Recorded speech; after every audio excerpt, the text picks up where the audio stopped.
Railway station पर एक train कई दिनों से रखी हुई थी।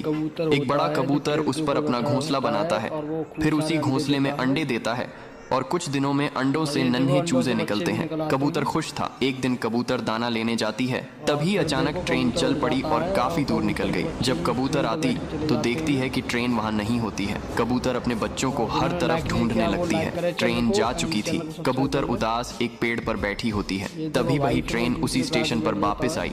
कबूतर खुश हो गई और फिर कबूतर ने अपना घोंसला पेड़ पर बना लिया और फिर कबूतर रोने लगी। फिर लाइक सब्सक्राइब